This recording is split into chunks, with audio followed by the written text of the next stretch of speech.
Vous avez été nombreux à me le demander et ça y est, c'est parti, on va enfin parler du wokisme. And our country will be woke no longer. Alors si t'es un militant gauchiste un peu zélé et que j'ai abrégé certains concepts ou que j'ai pas assez développé selon toi, bon bah t'attends la fin de la vidéo, puis tu mets ton petit commentaire et puis tu complètes. Et si t'es un droitard énervé qui a peur du grand méchant woke, bon bah tu t'accrocheras fermement à ton zizi quand on évoquera le féminisme, et puis pareil, tu lâcheras ton petit commentaire en fin de vidéo, et puis voilà, ça devrait bien se passer. Bien se passer, ne t'inquiète pas. À la base, le mot woke, ça vient de l'anglais, ça veut dire éveillé. Jusque-là, je pense que j'apprends rien à personne. Et éveillé à quoi, me diront certains? Eh ben, être éveillé aux injustices sociales et particulièrement au racisme. Mais pour bien comprendre ce que ça veut dire aujourd'hui et pourquoi le mot fait polémique, eh ben, on va devoir remonter un petit peu à ses origines. Historiquement, stay woke, c'est un mot d'ordre dans les milieux afro-américains. Ça voulait dire reste vigilant, sois conscient de ce qui se passe autour de toi, surtout face au racisme. En 1923 déjà, Marcus Garvey, un leader jamaïcain du mouvement panafricain, fondateur de l'UNIA, a appelé à la libération et à l'unité des peuples noirs. Wake up Ethiopia, wake up Africa. Réveille-toi Éthiopie, réveille-toi Afrique. C'était un appel pour que les Noirs du monde entier prennent conscience de leur situation et s'organisent politiquement pour s'en sortir. Et ça a d'ailleurs inspiré pas mal de générations de militants, dont Malcolm X. Pour ceux qui ne savent pas, en gros, le panafricanisme, c'est l'idée politique et philosophique que les personnes d'origine africaine, où qu'elles soient dans le monde, partagent une histoire commune marquée par la colonisation, l'esclavage et le racisme, et qu'elles doivent donc s'unir pour se libérer et se reconstruire et reprendre en main leur destin. Un peu plus tard, en 1938, un bluesman, Lead Belly, écrit une chanson sur l'affaire des Scottsboro Boys. Alabama, and you better watch out. The landlord will get you gonna jump and shout. Scottsboro boys, they can tell you what it's all about. C'est l'histoire vraie de 9 adolescents noirs qui voyagent clandestinement dans un train de marchandises, une bagarre éclate avec un groupe de jeunes blancs, et quand la police intervient, deux femmes blanches, Victoria Price et Rudy Bates, accusent les jeunes noirs de viol collectif. Immédiatement arrêtés, ils sont jugés dans une atmosphère d'hystérie raciale et rapidement condamnés. 8 des 9 gamins sont condamnés à mort, sans preuve, sans défense juridique, et devant des jurys entièrement blancs. Dans sa chanson, Lead Belly utilise l'expression stay woke pour dire faites gaffe, ouvrez les yeux, le racisme peut vous tomber dessus à n'importe quel moment. À cette époque, on est en plein dans la ségrégation raciale aux États-Unis. Les noirs sont séparés des blancs dans les écoles, les bus, les toilettes, ils n'ont quasiment pas accès au droit de vote à cause des lois discriminatoires, ils sont lynchés dans l'impunité la plus totale, exclus de plein de professions, discriminés dans les soins, l'éducation, l'emploi, bref, le racisme structure littéralement la société américaine.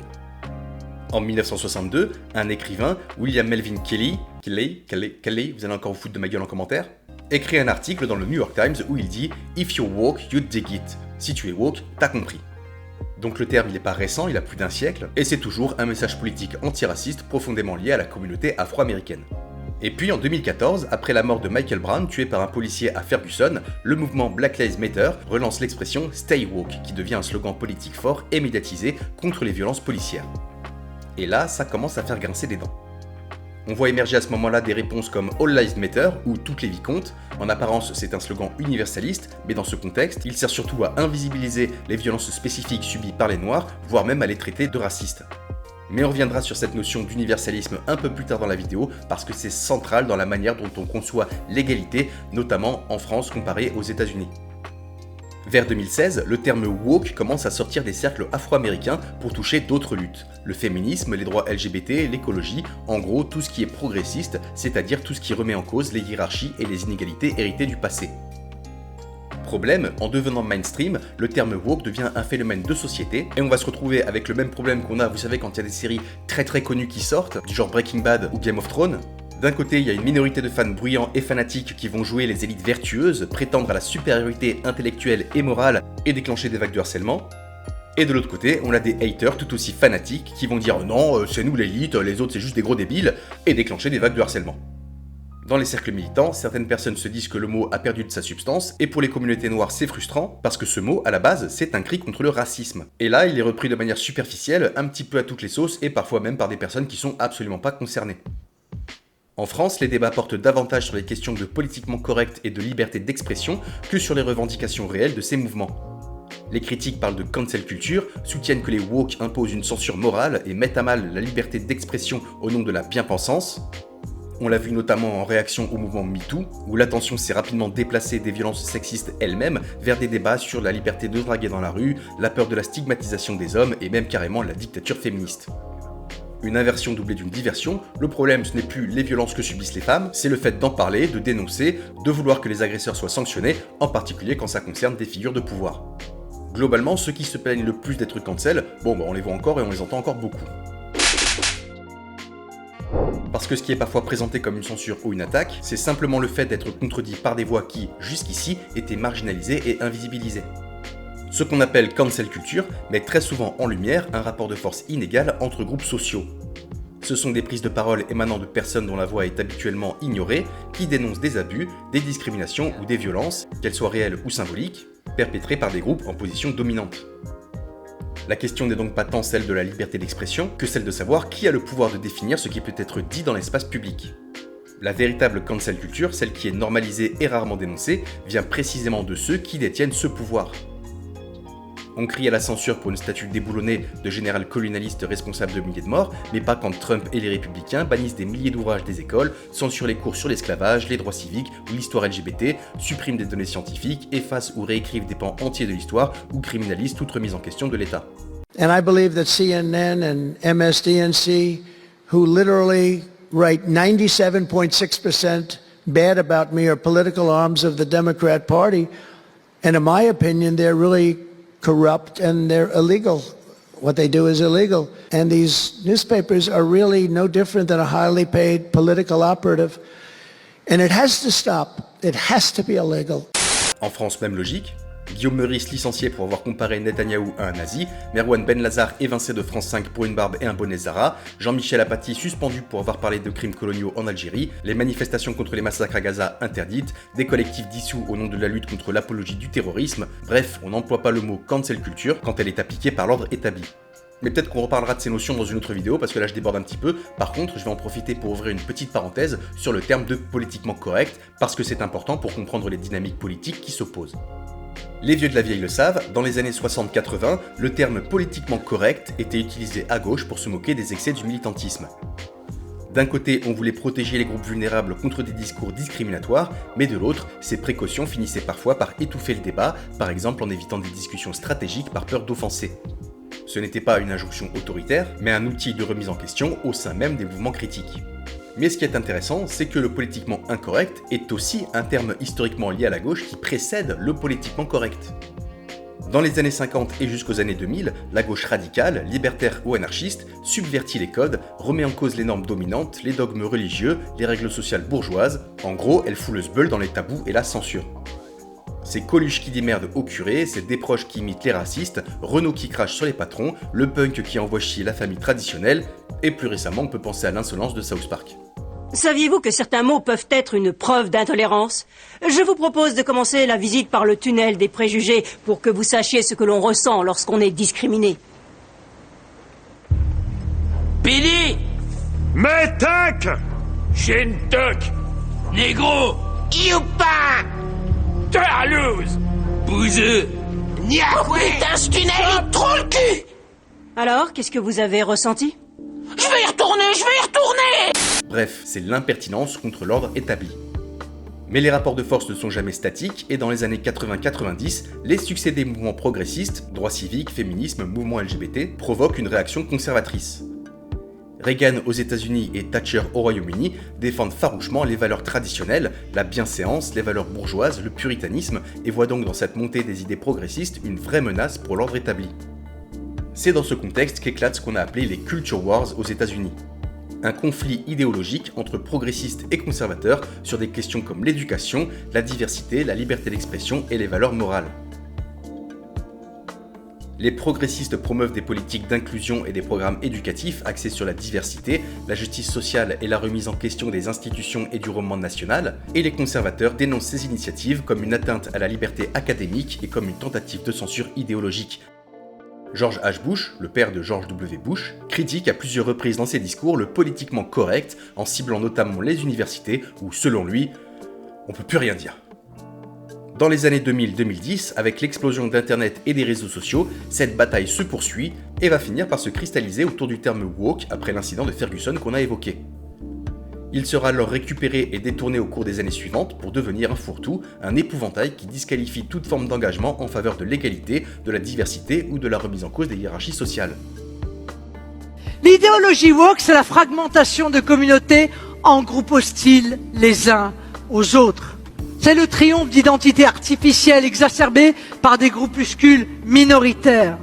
Le wokisme est très destructeur. Ça a intégré les administrations, ça a intégré les institutions culturelles, c'est-à-dire les universités, les musées, et même la loi. C'est un mouvement qui est intellectuellement pas très solide et qui donc a besoin de recourir à la force pour faire avancer ses idées. C'est une sorte de soft totalitarisme. C'est pas nos valeurs. Nous, les démocraties occidentales ont toujours promu la liberté individuelle, la liberté d'expression, l'égalité devant la loi. Aujourd'hui, la droite se pose en victime d'une gauche qu'elle qualifie de dictatoriale et se réapproprie les concepts de politiquement correct et de liberté d'expression, non plus pour dénoncer les hypocrisies du pouvoir, mais pour conserver les privilèges existants et délégitimer les combats progressistes. On le voit à l'université, le problème c'est qu'il devient hégémonique. C'est son hégémonie. Absolument. Relayé par... C'est devenu une idéologie d'État. Le camp du bien est en train de quitter X. Pourquoi ? Pour tuer X. Et pourquoi on veut tuer X, Twitter ? Parce que c'est une liberté d'expression, tout simplement. C'est aussi simple que ça. Elle prétend incarner la rébellion alors qu'elle défend des positions profondément conservatrices, sexistes, racistes, homophobes, sous couvert d'honnêteté ou de réalisme. Il y a parfois une vengeance, une rancœur, il y a beaucoup de femmes, en fait il y a beaucoup de femmes, ce que vous dites, qui n'ont pas eu la chance d'être regardées par les hommes et qui de ce fait nourrissent parfois contre eux un sentiment de revanche. Ce détournement habile fait passer des positions dominantes pour dissidentes, des discours conservateurs pour subversifs. Résultat, on confond transgression et oppression. Se moquer des personnes trans ou des musulmans devient un acte courageux, un acte de résistance face à la dictature du politiquement correct islamo-gauchiste, alors que dans les faits, il n'y a rien de subversif à taper sur les opprimés ou les minorités. C'est même le discours hégémonique. Des éditorialistes et des millionnaires passent leur temps sur les plateaux à faire la promotion de leurs livres anti-woke et à répéter qu'on ne peut plus rien dire alors qu'ils le disent partout, tout le temps, et pendant qu'on détourne l'attention avec des paniques morales, soit dit en passant ce qu'on reprochait à certains militants woke de faire, on évacue les vraies revendications, celles qui s'attaquent aux structures de pouvoir, aux inégalités systémiques, aux violences policières, au racisme, au sexisme, à l'exploitation, bref, la bonne vieille tactique de l'inversion et de la diversion. Je vais appeler ça de la di-inversion. Mais pour que ces attaques contre les mouvements sociaux ou les minorités soient moins visibles, mieux acceptées, il faut d'une part caricaturer l'opposition, la réduire à une sorte de monstre idéologique, la gauche communiste woke islamo-gauchiste totalitaire, Camoulox. Et d'autre part, il est essentiel de se placer soi-même du bon côté pour renforcer sa légitimité et être perçu comme ceux qui défendent les valeurs fondamentales de la société française, comme l'universalisme ou la laïcité, des concepts qui résonnent profondément dans l'imaginaire collectif. Attendez, cette gauche, elle est axée autour de quoi ? Elle est axée autour de deux éléments, qui sont d'ailleurs des éléments sociologiques de son électorat, on l'a vu lors de la présidentielle de 2022. C'est 1, l'islamisation, 2, l'idéologie woke. Ce sont les deux axes fédérateurs de cette gauche aujourd'hui. Donc, tous ceux qui sont contre cette idéologie woke, qui pensent que le privé ne doit pas être politique sous réserve de passer dans un régime totalitaire, sont de droite. Mais tous ceux qui sont contre l'islamisation du pays sont de droite. Sur le papier et dans sa définition la plus simple, l'universalisme des Lumières, c'est l'idée que tous les êtres humains, indépendamment de leur origine, de leur culture, de leur sexe ou de leur appartenance religieuse, doivent être traités de manière égale et jouir des mêmes droits. Il vise à ne reconnaître que des individus abstraits, égaux devant la loi et non des groupes sociaux différenciés. C'est ce cadre qui, en théorie, garantit l'égalité et rejette les communautarismes, et c'est aussi la matrice dans laquelle s'inscrivent les principes de la laïcité française. Nonobstant, ce principe formel inscrit dans la Déclaration des droits de l'homme et des citoyens est une abstraction, un idéalisme qui, en pratique, n'est pas et n'a jamais été appliqué concrètement. Les droits de l'homme à l'époque des Lumières, ça concernait surtout les hommes blancs, mais pas tellement les femmes et pas tellement les noirs.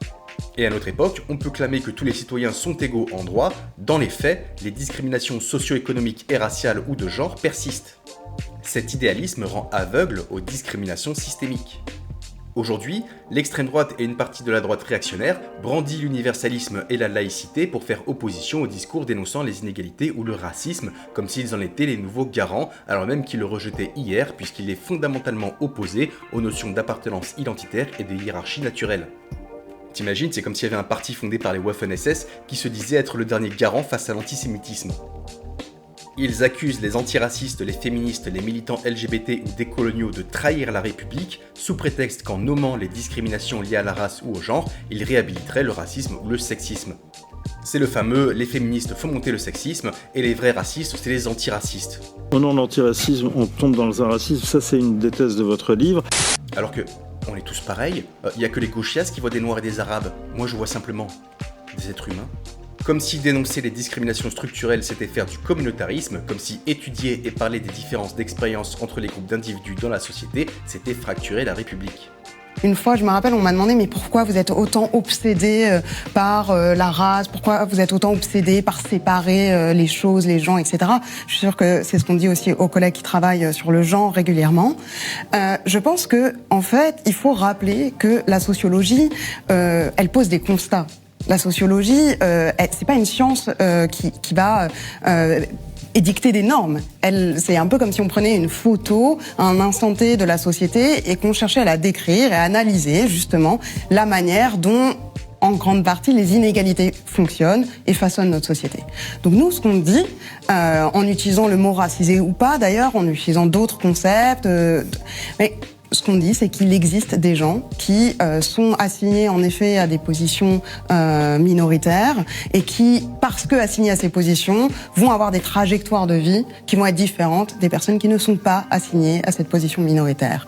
Pour le dire autrement et peut-être plus clairement, être perçu comme un jeune homme noir aujourd'hui dans la société, ça va faire qu'on va avoir une trajectoire de vie, on va avoir des opportunités, on va avoir un parcours qui sera différent d'une personne blanche, parce que la société, à l'instant T, au moment où on l'analyse, elle est comme elle est, et donc il existe des inégalités et de la discrimination. Ça n'est pas et ça ne veut pas dire parce qu'il y a 4 ou 5 personnes, ou 10 ou 100 personnes qui n'ont pas ces expériences difficiles, que ça ne remet pas en cause pour autant l'analyse que vous faites sociologique. Et non, puisque la sociologie, elle résonne, sur des échelles de grandeur qui ne sont pas celles de l'anecdote personnelle. Et pour le coup, nous avons des chiffres là-dessus. On mesure les discriminations, on sait. Ces choses-là, on peut le mesurer, ce sont des faits. Nous, on rappelle les faits, on dit il existe des inégalités, il existe des différences, il existe des inégalités de salaire entre hommes et femmes, il existe des inégalités d'accès à l'emploi entre personnes perçues comme noires ou perçues comme blanches. Nous reprocher à nous, en disant ça, de séparer la société, c'est assez cocasse, puisqu'en réalité, nous, on est juste là à décrire qui se passe au quotidien dans la société française. Cette instrumentalisation permet d'ailleurs à certains intellectuels de gauche, et je mets des doubles guillemets à intellectuels et à de gauche, un retournement de veste magistral pour s'aligner avec la droite réactionnaire lorsque celle-ci devient hégémonique. Ils se revendiquent d'une gauche ancienne, disent que la gauche ça a changé, et balayent les problématiques sociales en se drapant dans un universalisme creux, déconnecté des rapports de force réels.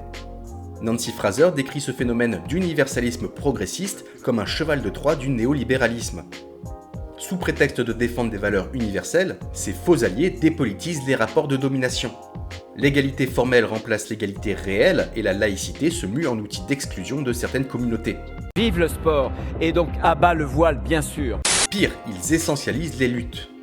En opposant ouvriers blancs et minorités, ils fracturent les solidarités de classe tout en servant l'agenda réactionnaire. Cette gauche-là, Fraser la qualifie de complice de l'hégémonie néolibérale, puisque leur rhétorique universaliste ne sert qu'à légitimer un statu quo inégalitaire en dénigrant toute critique systémique comme étant du communautarisme. La drag queen, dans l'imaginaire de gauche, a remplacé le prolétaire. La figure marginale a remplacé la masse. Cette idée qu'il faudrait refabriquer un nouveau peuple, et effectivement les marges deviennent le centre. Là on dit si vous êtes progressiste, alors il faut accepter. L'intersectionnalité va s'effondrer un jour. On va arriver au pouvoir via ce nouveau prolétariat, mais ça marche pas. Parce que ce nouveau prolétariat les égorgera. Parce que le vrai universalisme, c'est pas prétendre qu'on est tous pareils. C'est faire en sorte que chacun, quelles que soient ses conditions de départ, puisse accéder au même droit, à la même dignité, à la même liberté. C'est comme inscrire l'IVG dans la Constitution si tu veux, c'est très beau symboliquement, mais par contre ça ne garantit pas l'accès à toutes les femmes, il va falloir agir concrètement.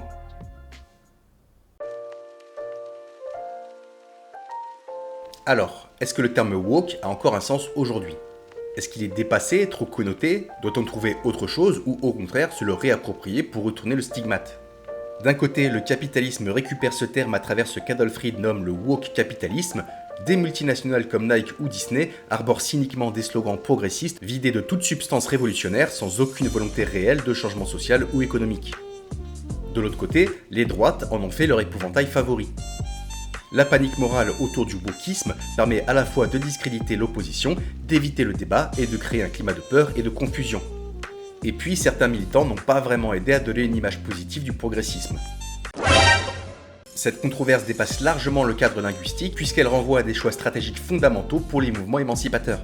Comment préserver la radicalité des concepts tout en évitant qu'ils deviennent inaudibles, caricaturés, détournés en produits commerciaux ou en slogans fatigués. Pour certains auteurs comme Touré Reed, le terme est désormais trop lié à un militantisme superficiel, plus préoccupé par des gestes symboliques que par une véritable transformation sociale, tandis que pour d'autres, comme Angela Davis, il faut résister à cette diabolisation en réaffirmant le sens originel du mot. N'hésitez pas d'ailleurs à me donner votre propre avis en commentaire et éventuellement à vous abonner parce que n'oubliez pas, ensemble, singe, fort. Au final, qu'on l'appelle idéologie woke, wokisme ou progressisme, le terme ne sert qu'à masquer une forme basique d'humanisme qui cherche à tendre vers un ordre social plus égalitaire et dérange ceux à qui l'ordre actuel profite. Et s'il est moins question de morale que de choix de société, c'est l'individualisme ou l'incompréhension de problématiques complexes portées par l'hystérisation du débat qui mène bien souvent à un rejet instinctif de tout changement. Reconnaître que certains marqueurs historiques et culturels restent profondément ancrés, normalisés et intériorisés dans notre imaginaire collectif comme dans nos institutions est plus difficile que de reléguer ces problématiques à un obscur passé révolu, surtout quand on n'en subit pas directement les effets. Ce qui est certain, c'est que l'histoire nous montre qu'aucun mot n'est à l'abri des détournements. Ce qui compte, c'est moins l'étiquette que la capacité à maintenir les luttes contre toute forme d'oppression et d'exploitation.